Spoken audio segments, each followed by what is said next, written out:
489 people watched the sermon last week.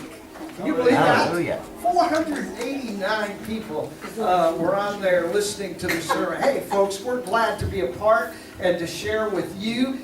We really encourage those of you who are on Facebook, when that comes out in Friday night, share it with those in whom you are Facebook friends with, because we get the message out. I firmly believe that Elevation North is one of the best kept secrets in Owatonna.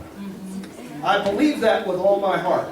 And we need to get the message out, and we're going to stretch beyond our walls and do all kinds of things. I'm so excited because I believe that God has got something exciting for us. Last week we began and we started talking about the subject of our theme, and the first thing is to awake. That means to arouse to activity. That means we do something about it. Some people are awake, but nobody's home. The lights are on, but nothing's happening. I want you to understand that some of you started doing different kinds of fasts. Some of you aren't doing it all. Some of you perhaps even said, oh, I used to do that. I don't need to do that anymore. I'm going to tell you, next week I'm going to talk about blessings. And I'm going to talk to you about, if you're not getting a lot of blessings, I can tell you why. Hello? We talk about having God fill us up and press down and shaken down and all of those kinds of things, but we don't do anything. And we'll talk about that next week, about being a part, doing something, whether it's fasting from something. You know, I thought about, after this past week, what was going on, I thought about fasting about work this week. But Debbie said that didn't count. So that does, you know, some people fast for breakfast, but they never eat breakfast. That's not fasting. Listen, if you're skipping a meal or a whole day or doing some type of a fast, but you're not praying and seeking God, you're on a diet plan. You are not working on anything else. So do you understand that? Oh man, look at who just walked in. Come here, young man. Johnny. Oh, I am doing well. I want you to know that as a, hello Sherry, I want you to know that Johnny was our first product that we started working with as a church. And God has done marvelous, marvelous things with him. And when I see him, my buttons almost came off. I am so proud of him and the things that you're doing. And those of you that are watching today, here is a young man who woke up and he arose and he's shining for Jesus. That's what we have to do. So, getting back to this fast thing, if you're not seeking God, even if you don't want to fast, you should still take a period of time out and seek God and find out what's going on. I've been doing the Daniel fast, and it's horrible. You get vegetables. You know that I love those things. We went out the other night and had vegetable fajitas. Fajitas. And Debbie's going, aren't these just wonderful? Doesn't this taste good? Whatever! It'd be a lot better with chicken or steak or something on there, but that's not the case. Man, I haven't had a cup of decaf coffee or regular coffee. You notice I got water here because we don't even have decaf here at the church. I've given up all the caffeinated beverages and all of that. And I tell you, if I get a little bit cranky, understand I'm changing my diet. Somebody said, Pastor D, when you get done with 20 days, you'll probably stay on it. Not happening! Not happening. But I will say this, that the time you spend alone with God is amazing. And so you take that time, and it is amazing what happens. Arising means to move forward. See, it's not enough just to wake up. You got to do something about it. You can just be alive, but you know, the thing is that when we arise, we're going to move from spiritual sleeping. In other words, we're going to get into something that is before. You know, it's just something that's really crucial. Do something for God every day. It doesn't have to be great. Just do something. And then, of course, fasting that we started with last week certainly has to do with discipline, and we don't like that. But we're going to talk about part 2 today. And part 2, we're going to talk about prayer. Let me ask you a question today in regards to fasting and then going to prayer. When you talk about prayer, how do you pray? Think about this for just a moment. Stop for a moment and think about yesterday. How did you pray yesterday? Well, let me take it further. How did you pray all week?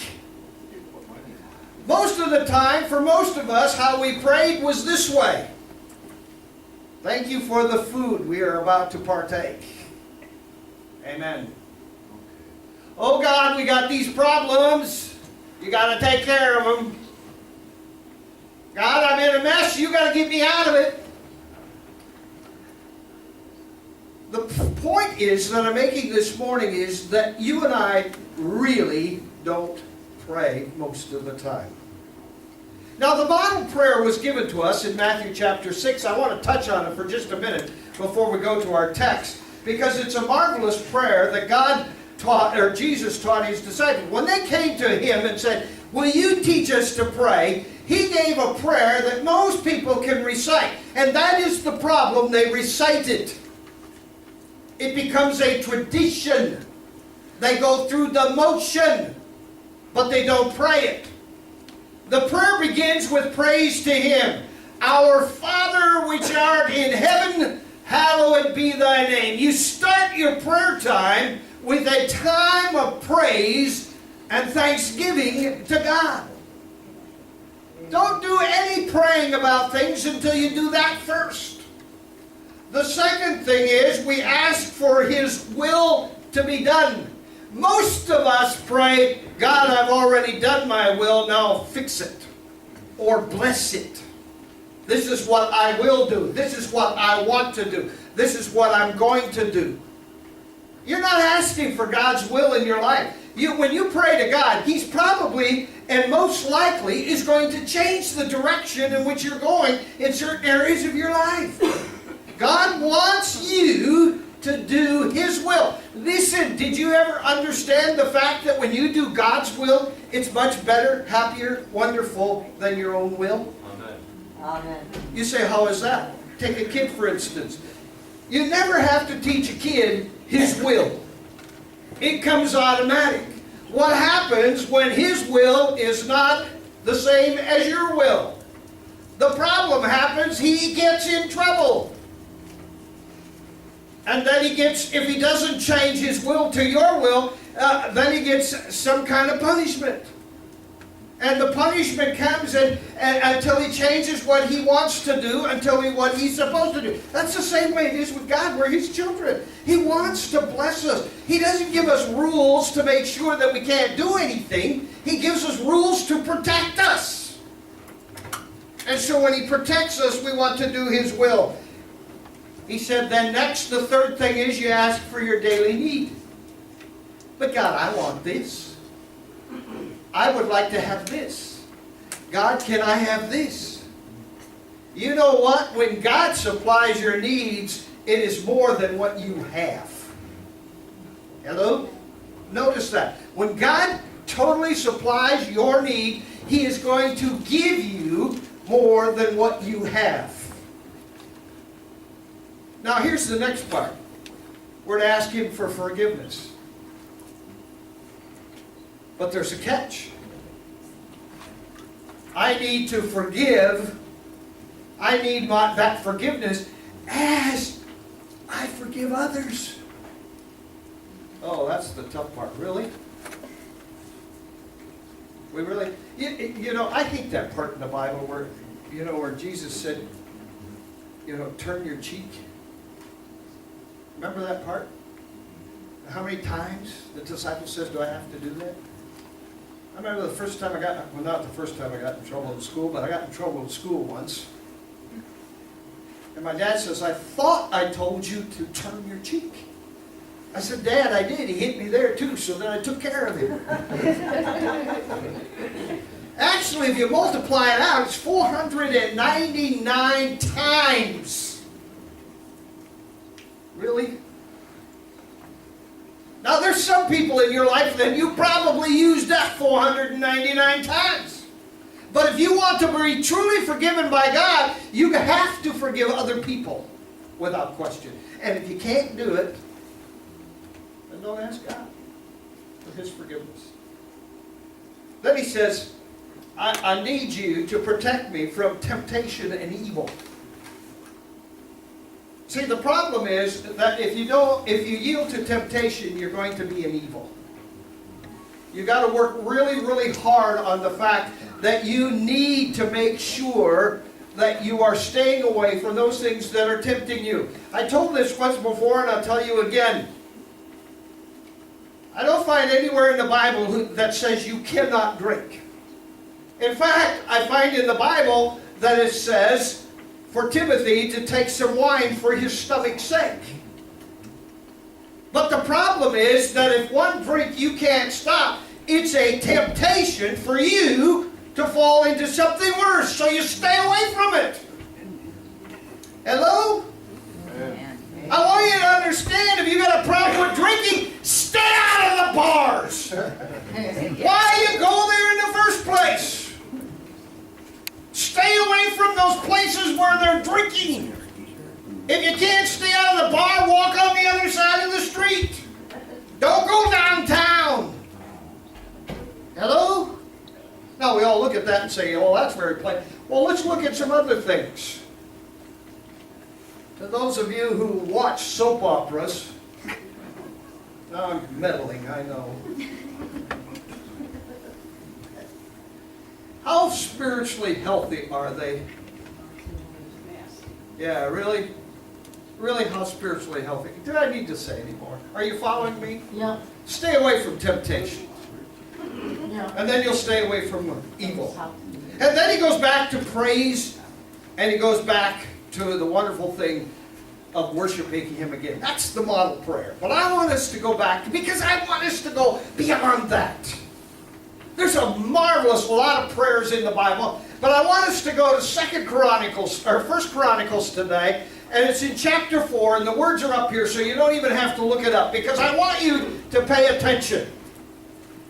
The story is about a man whose name is Jabez, and it stands out. I want you to know this, that there are a whole list of names and descendants, a whole list of them. And then all of a sudden it comes to Jabez, and there are 2 verses giving him attention to him. Now, when God does that in the Bible, and there's just a whole list of names, and then all of a sudden one person is singled out, you need to pay attention. What is the message that he wants? Now here is a poor guy whose name is Jabez, which literally means in the Hebrew, pain. Can you imagine Jabez growing up in a Hebrew neighborhood? Hey, pain, how are you today? Hey, pain, you're giving me pain today. Can you imagine the downcast that he must have had? We have no understanding of why his mother named him that, only that in his process of birth there was pain. Now here's the interesting thing. There is something that happens to him that is beyond the unbelievable, because what he could have done is he could have said, I am pain, therefore I am nothing, and done nothing. That's what happens to a lot of people. Listen to me very clearly today. I do not care about your past. Hello? Hello, amen. God isn't in your past. Get out of the past. Why are you living in the past? Why are you thinking in the past? Why are you doing things from the past? Get out of it if you want to have total freedom because Jabez did. And these little 2 verses in here, notice what happens. It starts out and says, he was more honorable than his brothers. Wow. Mr. Payne turned it around and decided that he was going to do something different. Instead of saying, I was born a loser, I entered the world in pain, but I'm going to do something about it. I don't know what pain you've gone through. There isn't a single person here in this sanctuary today or watching on YouTube that hasn't gone through some type of pain. But I want you to understand, your focus on that pain will determine your future. As horrible as it is, what we have to do is turn it around and make it different.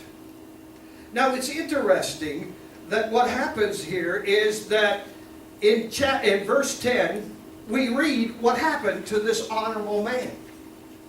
He cries out to the God of Israel. Listen to me.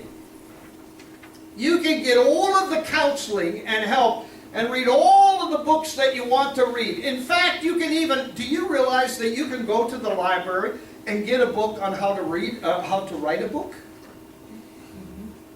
You can go to YouTube and you can get anything you want and to side with anything you want to side with. There is multiple things. You can go out there and you can find all kinds of things. Truth and untruth. You got things that they say this and then this happens, this and this and then, and they got all kinds of things that you, guess what? If you want to feel sorry for yourself in some whatever position you are in, guess what you can do? You can go to YouTube and find something and material to help you out to feel bad. Why in the world do people go to YouTube to get information to feel worse? Why don't you go to the Bible and find things that are positive? In spite of what this old world looks like right now and everything that's happening about it, people say, aren't you worried? No, I'm not worried, because in Revelations it said, this is going to happen. Look up, your redemption draweth nigh. Hallelujah. I'm going to be out of here. Amen. You want to stick around and go through the tribulation period and all the stuff that's happening? Be my guest. I'm going to have a front row seat and watch it from glory. We read all kinds of things. Let's take the Bible. And I want you to know that these 2 little verses packed in the middle of the Old Testament and a whole lineage of people who could not matter to us one way or another has a message for you. And here it is. He decides that he's going to pray to God, and he begins out and saying, oh, that you would bless me. Some of you have a real problem because you don't even feel like God should bless you. Hello? Who created the world? Who spoke it into being? Who keeps it running? That's your Father. Hello? You know, I always wished when I was growing up and kids were younger that I could give them a lot more than I could. Somehow once they get out of the house and you don't have the expense of their everyday living, you have more money. You know, don't tell me kids don't cost something. Ay, ay, ay. They cost nightly sleep. They just all kinds of things. And when you have 2 boys that aren't quite a year apart and they're in sports and football and basketball and band and everything else, man, I could not wait until the oldest one could drive. We were 10 miles from their high school and in and back and forth and hey, always on the road. Always going to a game, always doing this. They were expensive. I I've often told a story. Our one son who watches us on YouTube said, "Dad, our new basketball shoes are $125. You got to remember, this is back in the 80s. I said, "Really?" "Yeah." "Well, I'm not going to have my son playing out on the floor with shoes that are different than everybody else's. So I buy them." He makes an amazing shot from half line at the buzzer at halftime. Phew, ready, and I stood up. "Yeah! That's my son." 2 rows behind me, a guy goes, "That's your son?" I said, "Yeah." He goes, "Thank you very much." Really? Why? "Well, because of your son's shoes, the whole team had to buy them."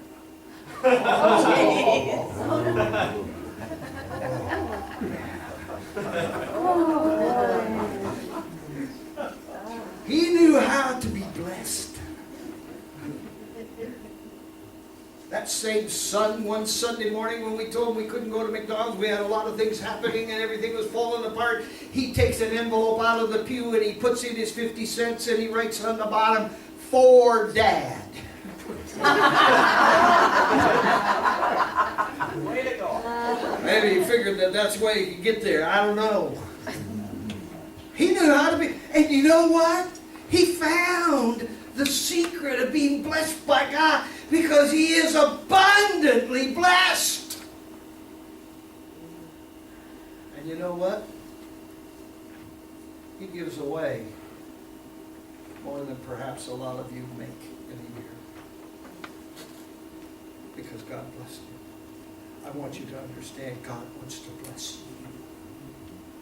But it's not going to happen just because you go to God and say, "Bless me, God.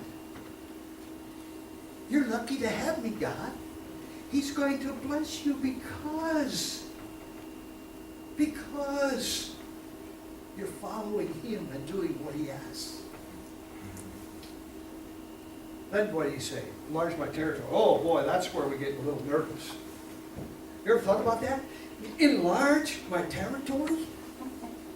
We look at it like, "Okay, God, give me a bigger house. Okay, God, give me more acres. Give me a bigger business."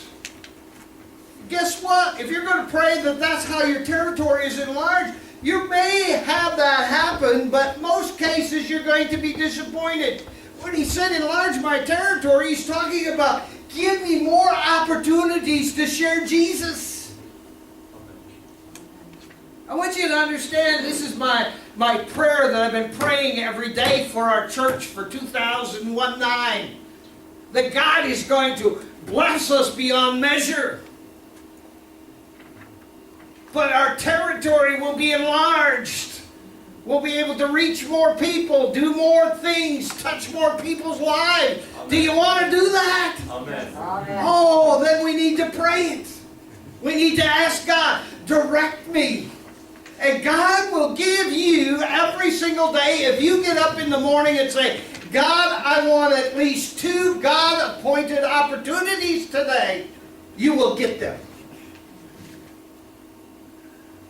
Most of us get up and we just want to get through the day. Enlarge my territory. Give me more opportunities to share the goodness of God. And guess what happened? Not only was he blessed, but his ambition was sanctioned by his desire of his heart. Then what does he pray? "Please be with me. Let your hand be with me." There's several different ways in which that is written depending on the version of the Bible that you have. Do you want God's hand to be upon you? When you pray God's hand to be upon you, guess what? He goes everywhere you go. Hello? Amen. You know, a lot of people put God on the coat hanger over here. When they leave the church, they hang God up there and then they go home. And next Sunday, they pick him up. Hello? God, if he's going to be with us, that He's going to be with us in the good and the bad, and especially the ugly. Amen. Do you realize you can't get so low that His hand can't reach you? Johnny is a prime example. We often talk about he was so far down he looked up to see bottom.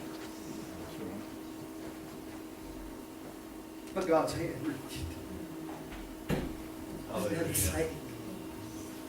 I don't care what you're going through right now. Listen to me. God's hand will reach you and pick you up and put His arm around you and walk with you and take care of you. If you just ask. And remember, when those times you feel that God's 1,000 miles away, He isn't near, remember God doesn't move. And always remember this fact, that God is always silent. Just like it is when the teacher gives the test. But He's there.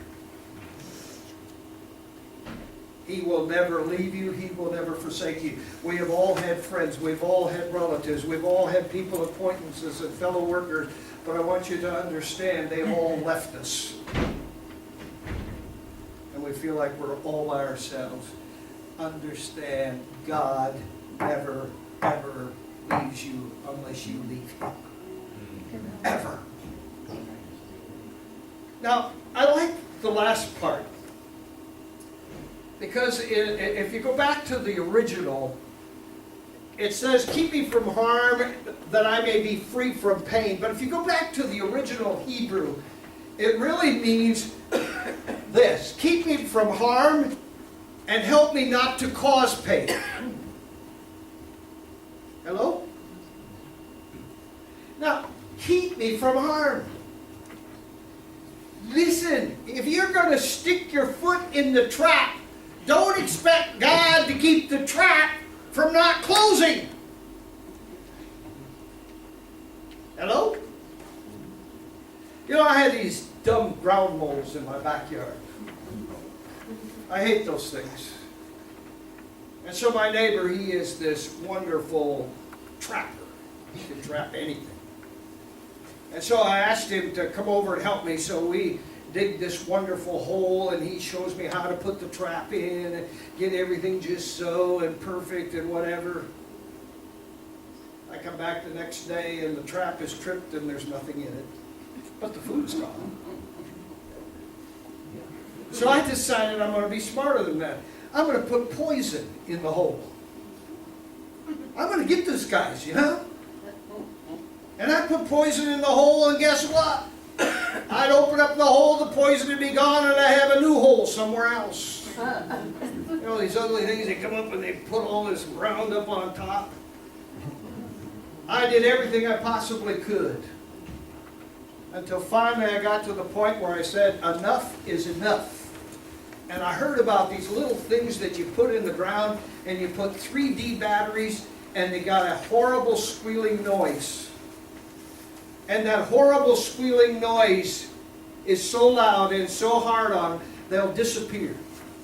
I want you to know, I was to the end of my rope. I'm tired of going up. If you've been to my house, you know that my yard is manicured.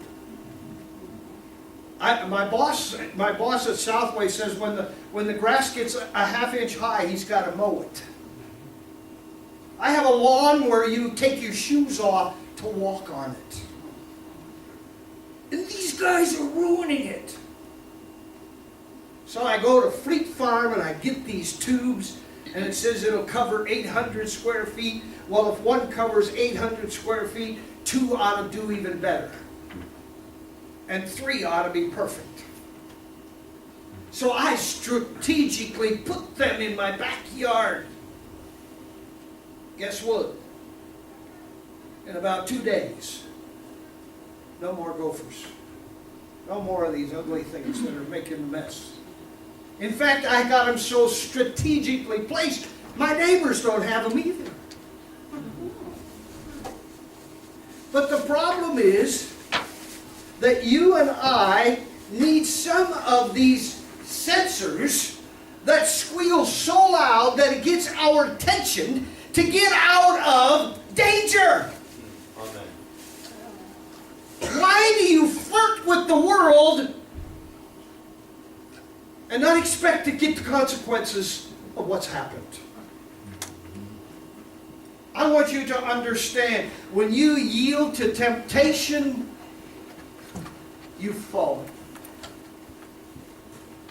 And he says, keep me from that. You need to pray, God, get your arms around me, and when I start in that direction, to pull me a different direction. Amen.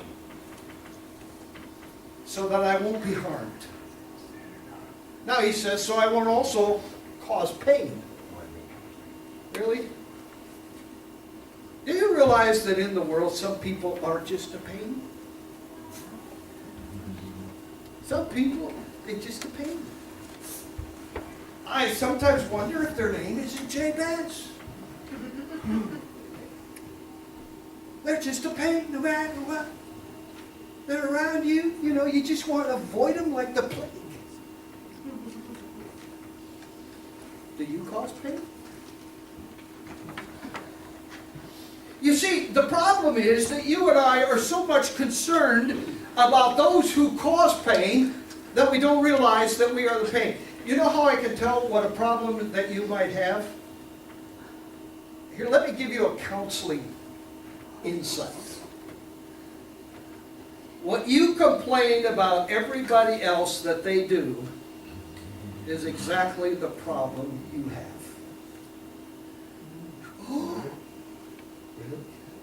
Yep.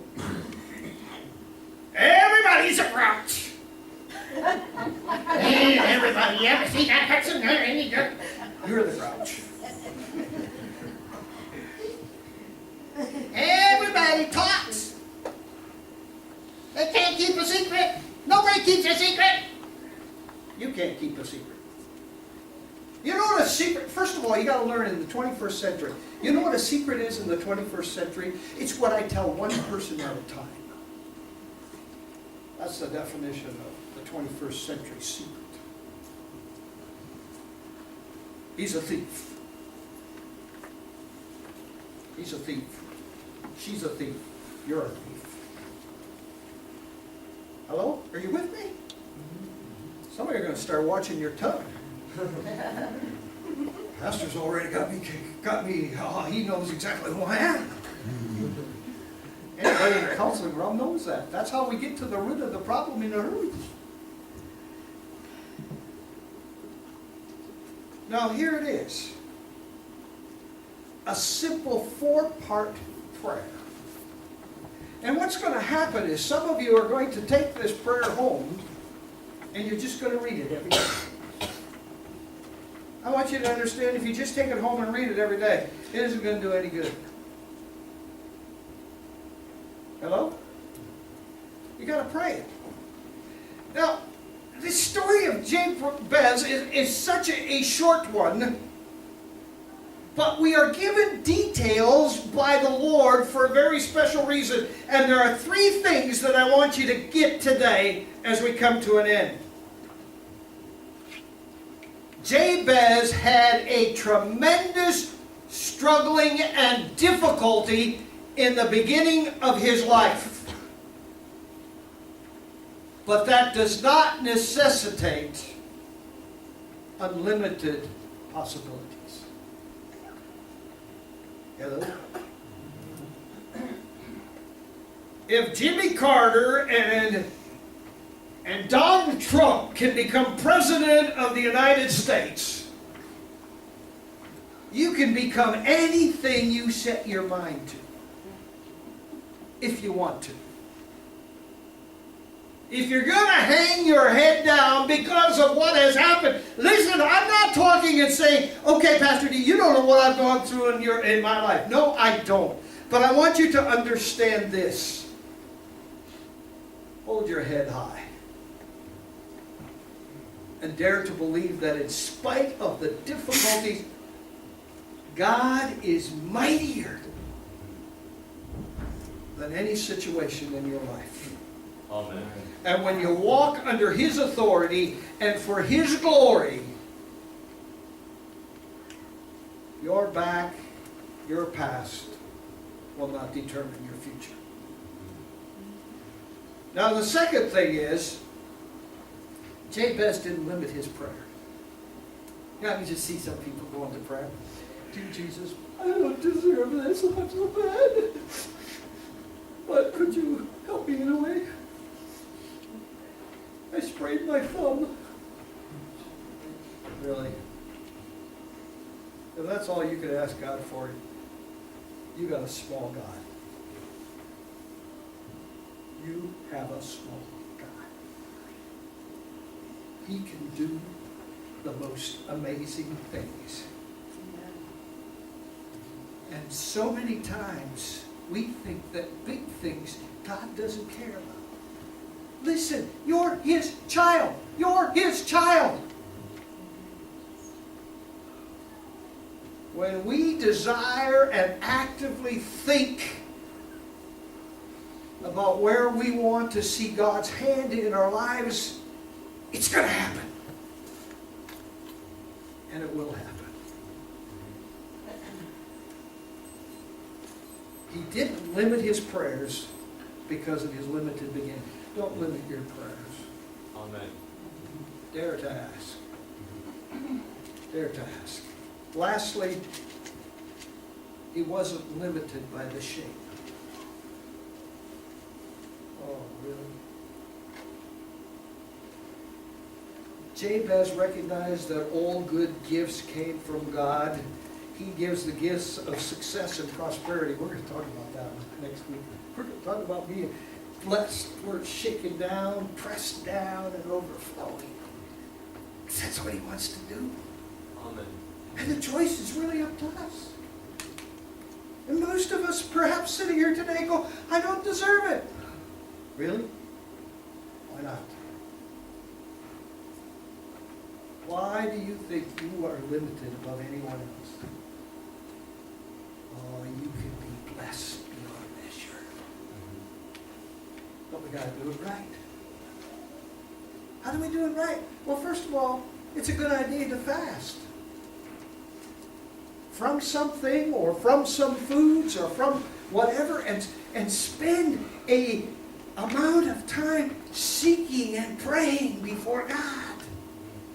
You know, if you leave here today and your prayer life is, boy, God, Pastor D really inspired me today, and you go home and you do a 3-minute prayer about God to bless you, guess what? It's not happening until you seek Him.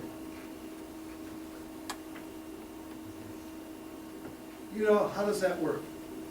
I knew growing up what questions to ask Mom and what questions to ask Dad. Our boys grew up knowing that if they convinced Mom, it was done. Debbie would say, we're going out to eat tonight. Yeah. They got something to talk about. Listen till the end. I say, okay, I'll bring my checkbook. But not always was it for that. But I had to listen. They knew that if they could argue that point, listen, why don't you get a hold of God? You don't have to convince any person. You just need to go to God in your humbleness and wherever you are at, just the way you are. And guess what? God will be so happy to hear from you. You say, well, what are the blessings? I don't know what blessings, but wouldn't you like peace? Wouldn't you like total happiness? Wouldn't you like spiritual blessings? And then on the side, God will begin to bless you in other things. And He'll enlarge your territory. And pretty quick you'll be doing things and you'll look back and go, how did that happen? Well, I started where Jabez was. And I decided to do something different. It'll happen. Dare to believe it. And so we need to know that God can do anything and everything. But I want to leave you with this quote. our request should reflect the greatness of our God and not the smallness of our expectation. Amen. Amen. Did you get that? Our request should reflect the greatness of our God and not the smallness of our expectation. Yeah. Really? Can happen. I challenge you to do it. Now, I dare say that this morning there are some of you who have needs on your heart. You have situations in your life. And you need a blessing. You need God to work. We're going to say goodbye to our audience that watches us by YouTube, but I want you to understand, folks, that wherever you're at, just get on your knees and seek God. God bless you until next week.